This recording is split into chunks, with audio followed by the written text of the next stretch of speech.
നടിയെ ആക്രമിച്ചതിന് പിന്നാലെ വന്ന ഒരു സംഘടനയാണ് WCC എന്ന് പറയുന്ന സംഘടന. അമ്മയിലെ ഒരു കൂട്ടം സ്ത്രീകളാണ് WCC എന്ന് പറയുന്ന സംഘടന രൂപീകരിച്ചതും. അതുമാത്രവുമല്ല, അന്ന് അതിൻ്റെ മുൻനിരയിൽ നിന്ന ഒരാളാണ് മഞ്ജു വാര്യർ. അത് കഴിഞ്ഞതിന് ശേഷം എന്ന് പറഞ്ഞു കഴിഞ്ഞാൽ WCCയിലെ ഒരംഗങ്ങൾക്ക് പോലും മര്യാദയ്ക്കുള്ള ഒരു സിനിമ കിട്ടുകയോ അല്ലെങ്കിൽ അവരെ എവിടെയെങ്കിലും അടുപ്പിക്കുകയോ ചെയ്തിട്ടില്ല. അതുമാത്രവുമല്ല, പലപ്പോഴും എന്ന് പറഞ്ഞാൽ നമ്മളെ ലാലേട്ടൻ അടക്കമുള്ളവരെ, അമ്മയിലുള്ളവരെ അവരെ അധിക്ഷേപിക്കാനാണ് നിന്നിരിക്കുന്നത്. ആ ഒരു സമയത്താണ് മഞ്ജു വാര്യർ തന്ത്രപൂർവ്വം അവിടെ നിന്നും പുറകോട്ട് വലിയുന്നത്. അതെന്തുകൊണ്ടാണെന്ന് ഇന്നും ആർക്കും അറിയില്ല. പക്ഷെ എനിക്കുള്ള ഒരു സംശയം എന്താണെന്ന് വെച്ച് കഴിഞ്ഞാൽ, WCCയിൽ നിന്ന് കഴിഞ്ഞാൽ ഒരു സിനിമ പോലും കിട്ടത്തില്ല. അവിടെ നിന്ന് കഴിഞ്ഞാൽ താൻ ഇതുപോലെ പാർവതി തിരുവോത്തിനെ പോലെയൊക്കെ, രമ്യ നമ്പീശനെ പോലെ, റിമ കല്ലിങ്കലിനെ പോലെയൊക്കെ ആയി പോകും എന്ന് മനസ്സിലാക്കിയ മഞ്ജു വാര്യർ തന്ത്രപൂർവ്വം പിന്മാറിയതാണെന്നും, അതുമാത്രമല്ല ലാലേട്ടൻ അടക്കമുള്ള ആൾക്കാർ പറഞ്ഞിട്ടുണ്ട്, മഞ്ജു നീ ഇപ്പുറത്തേക്ക് വന്നു കഴിഞ്ഞാൽ നിനക്ക് സിനിമകൾ തരാം. അങ്ങനെ മഞ്ജു വാര്യർ അമ്മയിലും പോയില്ല, അതുപോലെ WCCയിലും പോയില്ല.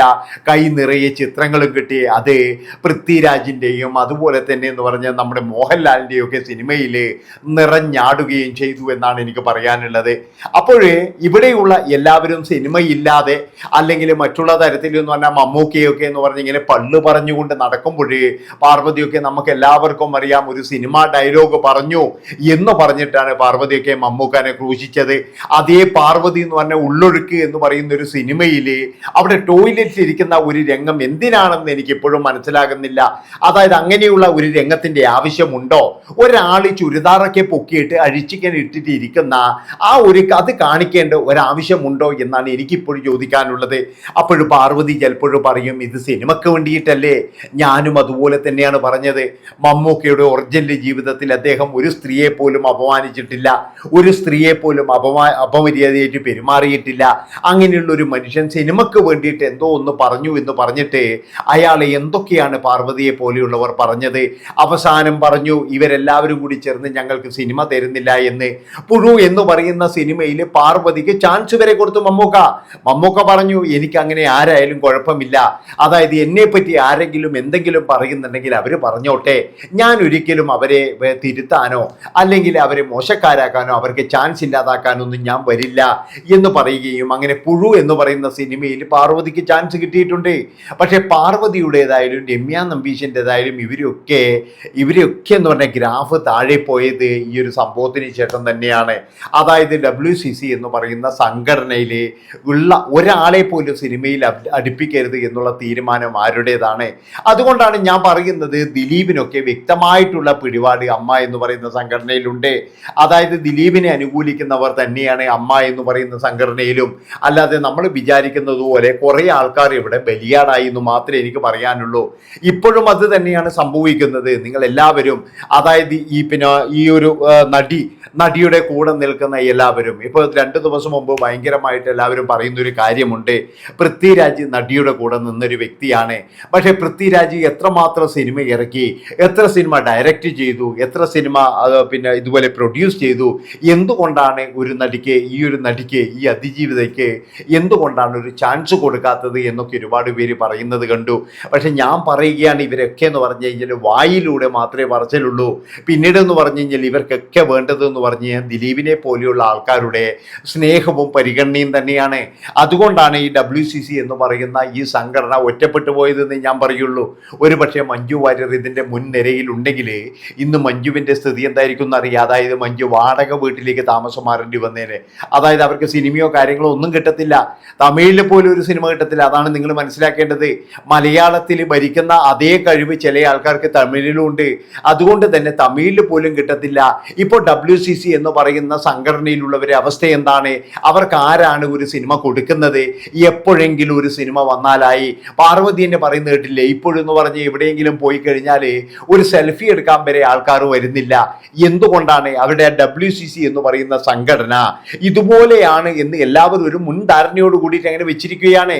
ഒന്നാമത്തെ കാര്യം എന്ന് പറഞ്ഞാൽ WCCയിലെ ആൾക്കാരൊക്കെ ഒരു ഭയങ്കരമായിട്ട് വിരോധികളാണ് എന്നുള്ള തരത്തിലും, പിന്നെ അത് മാത്രവുമല്ല മഞ്ജു വാര്യർ അവിടെ അവിടെ നിന്നും പിന്മാറാനുള്ള കാരണം ദിലീപിനെ മാത്രം ടാർഗറ്റ് ചെയ്യാൻ വേണ്ടിയിട്ടുണ്ടാക്കിയതാണോ ഈ സംഘടന എന്ന് പോലും തോന്നിച്ചിരുന്നു. അതുകൊണ്ടാണ് മഞ്ജു വാര്യർ അവിടെ നിന്ന് ബാക്കൗട്ട് അടിച്ചത് എന്നുള്ള ഒരു കിംവദന്തി ഇങ്ങനെ പരക്കുന്നുണ്ട്. ഒരു കാര്യം ഞാൻ പറയാം, അവരുടെ എല്ലാവരുടെയും ലക്ഷ്യം എന്ന് പറഞ്ഞു കഴിഞ്ഞാൽ ദിലീപിനെ തകർക്കുക എന്ന് തന്നെയാണ്. അയാൾ തെറ്റ് ചെയ്തിട്ടുണ്ടെങ്കിൽ ഇപ്പോഴും പറയുകയാണ്, നിങ്ങളുടെ കയ്യിൽ എന്തെങ്കിലും ഒരു തെളിവും കാര്യങ്ങളൊക്കെ ഉണ്ടെങ്കിൽ നിങ്ങളത് കോടതിയിൽ ഹാജരാക്കണം. എല്ലാവരോടും പറയുന്നത്, ഞാൻ ഭാഗ്യ ചേച്ചിയോടും അതുപോലെ തന്നെ സകല ആൾക്കാരോടും പറയുകയാണ്, എന്തെങ്കിലും നിങ്ങളുടെ കയ്യിൽ ഒരു തെളിവുണ്ടെങ്കിൽ കൃത്യമായിട്ട് നിങ്ങളത് കോടതിയിൽ കൊണ്ടുപോയിട്ട് ഹാജരാക്കണം. ദിലീപാണ് കുറ്റവാളി എന്ന് നിങ്ങൾക്ക് തോന്നുന്നുണ്ടെങ്കിൽ, ഞാൻ പറഞ്ഞല്ലോ, ഒരു കുറ്റവാളി പോലും രക്ഷപ്പെടാൻ പാടില്ല, പക്ഷെ ഒരു നിരപരാധി പോലും ശിക്ഷിക്കപ്പെടാനും പാടില്ല. അതും നമ്മുടെ ഭരണഘടനയിലുള്ളതാണ്. അതുകൊണ്ട് ഞാൻ പറയുന്നു, നിങ്ങളുടെ കയ്യിൽ ശക്തമായിട്ടുള്ള തെളിവുണ്ടെങ്കിൽ, അതായത് ബൾസറും ഹീറോ ഹോണ്ടയും പറയുന്നതല്ലാതെ വേറെ എന്തെങ്കിലും ഒരു തെളിവുണ്ടെങ്കിൽ നിങ്ങൾ തീർച്ചയായിട്ടും എന്ന് പറഞ്ഞു കഴിഞ്ഞാൽ കോടതിൻ്റെ മുന്നിൽ ഹാജരാക്കണം. ഇതാണ് തെളിവ്, ഇന്ന സമയത്ത് ഇന്ന കാര്യങ്ങൾ, ഇതൊക്കെ ഉണ്ടെങ്കിൽ ഒരു കാരണവശാലും ദിലീപ് എന്ന് പറയുന്ന മനുഷ്യനെ രക്ഷപ്പെടാൻ വേണ്ടി കഴിയില്ല എന്നാണ് എനിക്ക് പറയാനുള്ളത്. ഇത്രയും കാലങ്ങളിൽ നിങ്ങൾ ഇത്രയും തെളിവുകളും കാര്യങ്ങളൊക്കെ വെച്ചിട്ട് മിണ്ടാതിരുന്നിട്ടുണ്ടെങ്കിൽ അതിപ്പോഴും അതിജീവിതർക്ക് വേണ്ടിയിട്ട് പോരാടുന്ന എല്ലാവരുടെയും ഫൗള് തന്നെയാണ്. അതായത് അവർക്കൊക്കെ അറിയാമെങ്കിൽ, അവർക്കൊക്കെ എന്ന് പറഞ്ഞു കഴിഞ്ഞാൽ ഇതിൻ്റെ അകത്ത് സാക്ഷിയായിട്ടോ അല്ലെങ്കിൽ അങ്ങനെയൊക്കെ ആയിട്ട് അവർക്കെല്ലാം കൂടാമായിരുന്നു. സാക്ഷിയാക്കാൻ പറയണം, എന്നെ സാക്ഷിയാക്കാൻ, എനിക്ക് പല കാര്യങ്ങളും അറിയാമെന്ന് പറഞ്ഞിട്ട് ഭാഗ്യലക്ഷ്മിക്കൊക്കെ ശരിക്കും പോവായിരുന്നു. അങ്ങനെയൊക്കെ ആണെങ്കിലും ചിലപ്പോൾ ദിലീപ് ഇന്ന് അകത്ത് കിടക്കുന്നുണ്ടായിരുന്നു. അതുകൊണ്ട് ഞാൻ പറയുകയാണ്, അയാൾക്കെതിരെ ആരുടെ കയ്യിലെങ്കിലും എന്തെങ്കിലും തെളിവുണ്ടെങ്കിൽ മാധ്യമ ജഡ്ജിമാരുടെ മുന്നിൽ ഹാജരാക്കാതെ അത് കോടതിയിൽ ഹാജരാക്കാൻ വേണ്ടി ഇവരോടെല്ലാം ഞാൻ അപേക്ഷിക്കുകയാണ്. ഇപ്പോഴെല്ലാവരും ചെയ്യുന്ന കാര്യം, എല്ലാ തെളിവുകളും കൊണ്ടുപോയിട്ട് മാധ്യമങ്ങൾക്കാണ് കൊടുക്കുന്നത്. അവിടെയുള്ള മാധ്യമ അപ്പൂപ്പന്മാർ മുഴുവൻ എന്ന് പറഞ്ഞു കഴിഞ്ഞാൽ ഇത് വിധിച്ചിരിക്കുകയാണ്. അവരുടെ വിധിയിൽ എന്ന് പറഞ്ഞാൽ ദിലീപിനെ ശരിക്കും തൂക്കിക്കൊല്ലാനൊക്കെ വിധിക്കുന്നുണ്ട്. അതുകൊണ്ടാണ് ഞാൻ പറയുന്നത്, ഇവരൊക്കെ എന്ന് പറഞ്ഞ് ഇങ്ങനെയുള്ള തെളിവുകൾ കൊണ്ടുവരുമ്പോഴേ നിങ്ങളൊരു കാര്യം ചെയ്യുക, അത് നേരെ കോടതിയിലേക്ക് കൊണ്ടുകൊടുക്കണം. ദിലീപ് ശിക്ഷ അനുഭവിക്കട്ടെ. നിങ്ങൾ പറയുന്ന പോലെ ദിലീപ് കുറ്റവാളിയാണ് എന്ന് നിങ്ങൾക്ക് 100% ഉറപ്പുണ്ടെങ്കിൽ ദിലീപ് എന്ന് പറയുന്നവൻ ഈ സമൂഹത്തിൽ ജീവിക്കേണ്ട, അവൻ ഉള്ളിൽ ജീവിക്കേണ്ടവനാണ് എന്ന് നിങ്ങൾക്ക് തോന്നുന്നുണ്ടെങ്കിൽ നിങ്ങൾ തീർച്ചയായിട്ടും തന്നെ ആ തെളിവുകൾ നേരെ കൊണ്ടുപോയിട്ട് കോടതിയിൽ കൊടുക്കണം. അങ്ങനെയെങ്കിലും ആ മനുഷ്യനെ വിധിക്കട്ടെ. ഞാൻ പറഞ്ഞല്ലോ, ഇവിടെ ആരും ദിലീപിന് വേണ്ടിയിട്ട് ഇവിടെ ആരും നിൽക്കുന്നില്ല. ദിലീപിനോട് നാളെ കോടതി പറഞ്ഞു അകത്ത് പോകാൻ പറഞ്ഞാൽ ദിലീപ് പോകേണ്ടി വരും. അതാണ് ഞാൻ പറയുന്നത്. ഇവിടെ അതിജീവിതക്കൊപ്പം എന്ന് പറയുമ്പോഴും ചില ആൾക്കാർ പറയുന്നുണ്ട് അവനോട് ഒപ്പവും നിൽക്കണം. കാരണം എന്താ, അതായത് കൃത്യമായിട്ട് തെളിവില്ലാത്തതുകൊണ്ട് മാത്രമാണ് ദിലീപിനെ വിട്ടയച്ചിരിക്കുന്നത്. അതുകൊണ്ട് ഇപ്പോഴുള്ള എല്ലാവരോടും പറയുകയാണ്, അതുപോലെ തന്നെ WCCൻ്റെ അവരോടും പറയുകയാണ്, നിങ്ങളൊക്കെ ഒരുപാട് സിനിമയിൽ ഇനി അഭിനയിക്കണം. നിങ്ങൾക്കൊക്കെ ചാൻസ് ഒന്നുകിൽ നിങ്ങൾ ചോദിച്ചു മേടിക്കണം, പക്ഷേ നിങ്ങൾ കിട്ടണമെങ്കിൽ നിങ്ങൾ കൃത്യമായിട്ടും നല്ലൊരു നീക്കുപോക്ക് ഉണ്ടാക്കണം എന്നാണ് എനിക്ക് പറയാനുള്ളത്. നമ്മളെ ചുമരിനോടോ അല്ലെങ്കിൽ നിഴലിനോടോ യുദ്ധം ചെയ്തിട്ട് യാതൊരു കാര്യവുമില്ല. നമ്മുടെ ജീവിതം അങ്ങ് തീരുമെന്നല്ലാതെ ഒരു കാര്യവുമില്ല. ഇപ്പൊ പാർവതി തിരുവോത്ത് എന്ന് പറയുന്ന ആ നടി ഭയങ്കരമായിട്ട് ശോഭിച്ച് നിൽക്കുമ്പോഴാണ് അവർക്ക് ചാൻസ് ഇല്ലാതായത്. അതുപോലെ രമ്യ നമ്പീശൻ, ഇവരൊക്കെ എന്ന് പറഞ്ഞ ചാൻസ് ഇല്ലാതായ ആൾക്കാരാണ്.